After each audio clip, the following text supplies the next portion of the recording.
and thank you so much for joining me for some Saturday night crafting. I hope you stick around for this one. I've got a little announcement midway through the video and I would love to share something with you guys, so hopefully you'll watch until then. Now tonight's video, hopefully you guys have everything you need already in your stash. I'll share whatever I've used in my video down below in the description box if you would like to find it. On the screen are the colors that I'm using tonight. We are going to be using dye inks and alcohol markers. So as long as you have water reactive inks, doesn't matter the brand, Catherine Pooler, Simon Hurley, Tim Holtz, doesn't matter, as long as it's a dye ink that is water reactive, and then some alcohol pens. I'm also going to use watercolor cardstock. So I've got this one here. I don't think it's available anymore. It's been a long time since I got it. And I'm also going to use outline stamps. You really need outline stamps because we are coloring in, so you do not want solid image stamps because that won't work very well. And the bigger the better because it means less coloring and less stamping. So if you're lazy like me, go for a nice big stamp. I'm also going to use some water. I've got on the left is my homemade cleaning solution and on the right is just plain water in a spray bottle. And then I have got a gray ink pad. This is the color is Slate from Catherine Pooler, and this one again is a water reactive. So you need a water reactive ink pads, you need water reactive ink pads, multiple, and then you need alcohol pens. So these ones are ARTEZA alcohol pens. I don't know if they're still available. I got them years ago, but Sharpies will work brilliantly. Anything that is an alcohol based pen is what you're going to need for coloring in. So don't use a water reactive pen. It won't work. And then I've also got these acetate sheets. These are like bookbinding covers. So if you have old packaging, that works brilliantly. You only really need one, but I'm using multiples because I want to do multiple backgrounds and let them dry and then come and do multiple cards. So the first thing I'm going to do is get my watercolor cardstock and cut it to size. So I did some square cards that were 5.5 by 5.5 inches, and then some that were 6 by 6.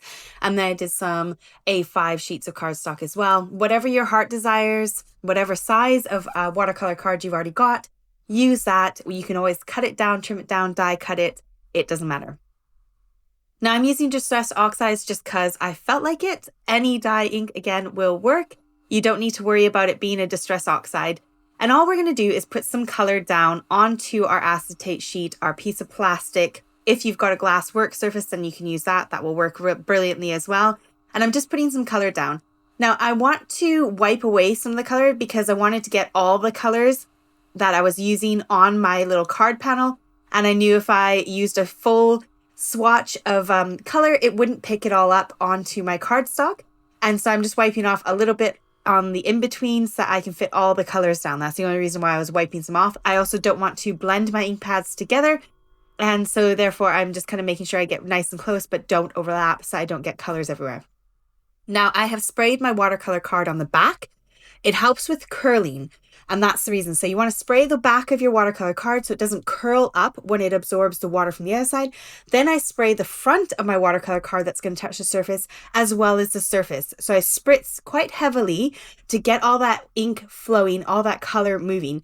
And all I do is just play with different patterns, play with different amounts of ink, different spacing between the ink. Some I go really close together, some I keep some white gaps in there, but it is just about playing, which is why I've got multiple sheets of this plastic. It helps me to be able to just keep going, and I just laid them all on the floor behind me. So here's me spritzing the back of my cardstock, spritzing my colors so that that ink starts to blend. And then I also spritz the front of my cardstock, and then I put that front panel down into the ink.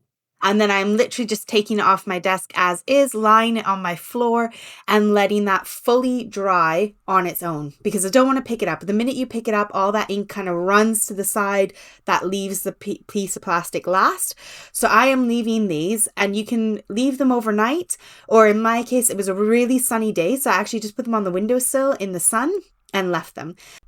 I made lunch, ate lunch, came back, and they were fully dry and ready to go. You can also dry a bit with your heat tool if you have a heat tool. However, I do find that the cardstock starts to warp, and then it's a bit more tricky to stamp when it's kind of curling a bit. I found that using lots of water was better than using not enough water. You get a lot more ink movement and color movement, and as long as you don't pick up that panel, you don't get mixing of the colors. They kind of mix gently underneath your cardstock. But this is why I use watercolor card, because it can withstand the amount of water I'm using on it, and it doesn't warp and it doesn't pill and look awful. Now these are all my scraps left over from cutting up my little squares that I did, and I thought they would be so cute as little bookmarks. I thought I might as well do some of these as well and make some little bookmarks for my kids or for myself. Or you can put them with the cards that you make. So a while back I did that Christmas card set, and then I made bookmarks to give everyone that got a Christmas card. This is a similar thing. You can make your own little bookmarks to go with your cards, and then it's kind of like a little gift with the card that you've given them. So here I'm leaving some white gaps just to allow the ink to kind of flow a bit more, and doing the same thing, spray the back, spray the front, spray the color, and stick it down. So here they are all done, all finished, and they are mostly dry. So I'm pulling them off the back of their panels, off the plastic sheets, so you can see what they look like. And then I left them for another couple minutes just to fully dry through, but they are stunning. And then all these bits of plastic, I just took to the bathroom and washed them gently under the sink, and all the color and the chalky effect came off. But here you can see all of those little marks from where I dragged the ink pad, but the color has blended beautifully and worked out really, really well. Now I've done a few more off screen as well because I couldn't help myself. So I did another one of those sort of pastel colored ones. And then I did some full A4 sheets as well. And just had loads of fun with this technique and getting loads of bright, vibrant, beautiful colors. So that was a big rainbow one that I did. Now here's my little announcement. If anyone hasn't noticed, I am very, very, very nearly at 50,000 subscribers. And I've decided that it's been so long since I've hit a milestone again that I'm going to do a really awesome giveaway. So once I hit that 50K, I will do a worldwide giveaway. And I don't discriminate against anyone. I will post it. It comes out of my own personal pocket, but I will have a lovely prize and probably 2 extra prizes for a second and third prize winners. But anyone in the world can enter, and there's no stipulation, and it will not cost you a penny. Everyone can enter, and I will post it at my own expense as a big thank you to everyone for being so amazing. So if you aren't a subscriber already, please make sure you subscribe, because the quicker we hit that 50,000, the quicker I'm going to do this awesome giveaway. Let's get into making some cards. So I thought I would start with this beautiful, bright, vibrant panel. And unfortunately, when I first pulled my stamp off when I was having to play earlier, I managed to rip it. I was so upset. It just ripped super easy. So always be mindful when you're using big stamps to lift them really carefully so you don't do what I did. But this is one of my favorite stamps at the moment. I've been using it so much. I got it from scrapbookdotcom, and it is such a pretty stamp. So I thought I would use this one as my background. Now I'm going to take my gray ink pad, which is a dye ink pad, and that is really, really important to make sure it is dye ink. We are going to use alcohol pens, and the alcohol and the dye ink are 2 totally different types of ink, and so you can use them together and they don't bleed and they don't run. If you use a alcohol-based ink, or you use dye-based markers on your dye-based ink pad, you will find that all the colors are going to start to blend and bleed together. So as long as you've got those 2 being completely different, you will get an awesome opportunity to do this technique. Now I'm using a stamp platform because I can stamp a couple times over and get it exactly in the same place as the last time. And because it's watercolor card, it's a little bit textured, so sometimes I find it a bit more difficult to get a perfect clean image stamped on the first go. I'm using gray ink so that it is nice and more subtle, not quite as sharp and harsh as black ink as well. So I did this one here off screen so you didn't watch me doing the same kind of stamping. Then for my next card, I grabbed this background stamp. It kind of comes in 2 pieces so that you can do additional stamping in a smaller scale if you want, I think. But this is, again, a nice sort of outline stamp so that I can get a nice beautiful background that I can color in. Now I wanted to switch it up a little bit and use some smaller stamps if all you have is smaller ones, and I decided to go with these Dirty Gertie ones. They are slightly humorous. They've got some naughty words in there as well, just to warn you, but they are quite funny. They are from Pretty Gets Gritty. I'll link them down below if they're still available, but I've had them in my stash for ages. And I thought it'd be fun to do like a little fun card about, you know, when you're feeling unwell. So in the UK, you say you're feeling pants if you're feeling unwell, as in like pants as in underwear.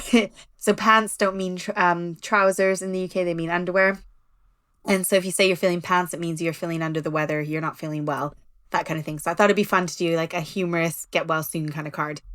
Now when I went through my ink colors, I decided to go through my alcohol pens as well and pull out the same kind of color shade for my panels, just in a darker shade to the one that I kind of stamped with. And it doesn't need to be perfect. If you see here, I've got Seedless Preserves, which is kind of like a maroony purple. And then I'm using quite a dark purple over the top but it doesn't matter because it still makes it look like it's going to pop off the card. It's still a really great effect. Now, all I'm doing is coloring in my leaves. I don't have to be perfect and precise in between the lines because I've used that different ink. None of that ink is going to blend when I'm coloring over the top of it. I'm not going to get the ink pad ink mixing with my alcohol inks. It's going to stay as is. So you can just kind of color messily over the top. I am making sure to stay within the overall lines of my leaves, and then I'm coloring where the colors are. So I am sticking to the purple on the purple background, the pink on the pink, and so on. So I'm getting this gorgeous colored effect where I've still got those bright colors, but now they're even brighter on the stamped images. Now this stamp set came with these little dotties, and I felt like it was a great way to kind of fill in that background a bit because the background felt a bit too stark, if it makes sense.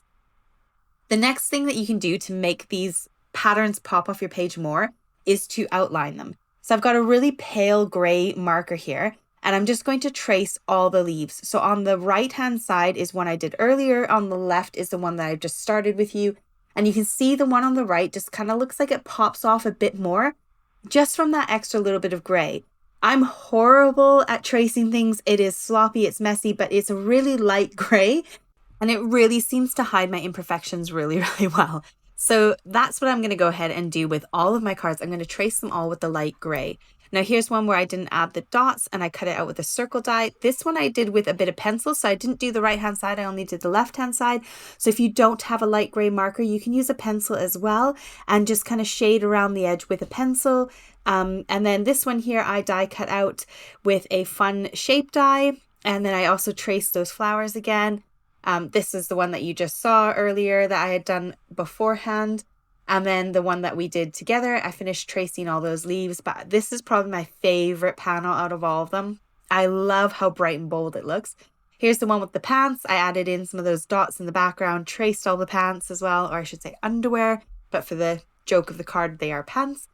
I've got still a few more bookmarks to finish off, but I did this one here. And then I did an A5 panel front with a fun die that had a bit of stitching on the edge.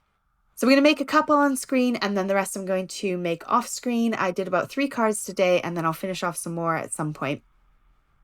Now I've got this one that says hugs and friends, and I thought I would do hugs because this is the one that I'm thinking of as like a funny get well kind of card.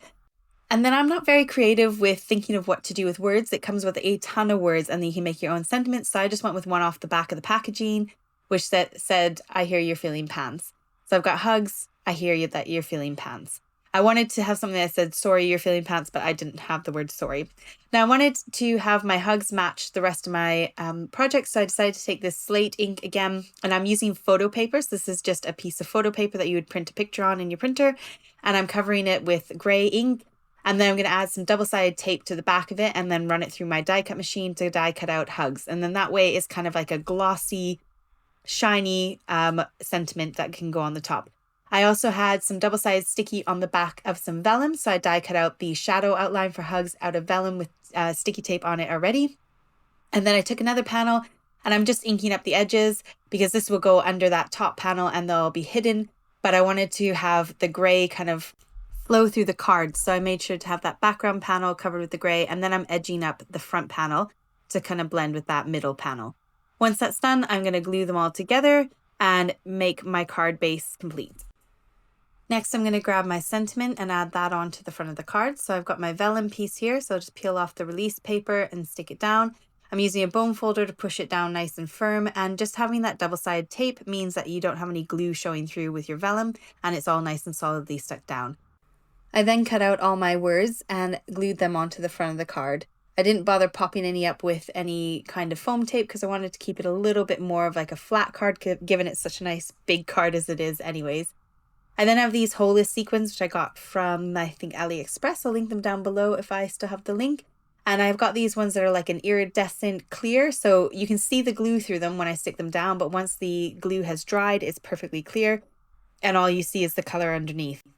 And that's how I finished off this card. I love how it turned out. I love that it's nice and big, and I think it would make a really nice little hope you feel better kind of card. So the next card that I did, I wanted to do one of the square ones. So I went ahead and made myself a square card base. I took a piece of 12 by 12, cut it in half. And then I took my corner rounder and rounded all the corners of all my panels. Now, obviously this bottom panel here I used to die cut out my sentiment that I wanted to put on the front. And then I wanted a bit more character to this fun panel, so I decided to cut out this stitched square. So it's a stitched square die, and it stitches on the inside and outside of the die, so you will get a nice bit of stitching all around the middle of that card. Now, I didn't want it to be removed. I didn't want to have that panel come away from the card. I didn't want to lose all the gorgeous color. I just wanted a bit of something extra on the front of it. So I decided to add that die cut in there, and then I would just glue it all back on. Now I went ahead and glued it all together off screen, and that's the finished product there in the middle. I've got the happy birthday with the whole sequins around it, and then up close you can kind of see that stitching on the inside of the card, and the sentiment fits nice and perfectly in that stitching. The one on the right hand side I did with a circle, but I put some foam behind there so it does pop up a little bit off the card. You can see that bit of dimension. And then for the top of the eye, I added a little pearl thing in there as well, and some of those whole sequins around the edge.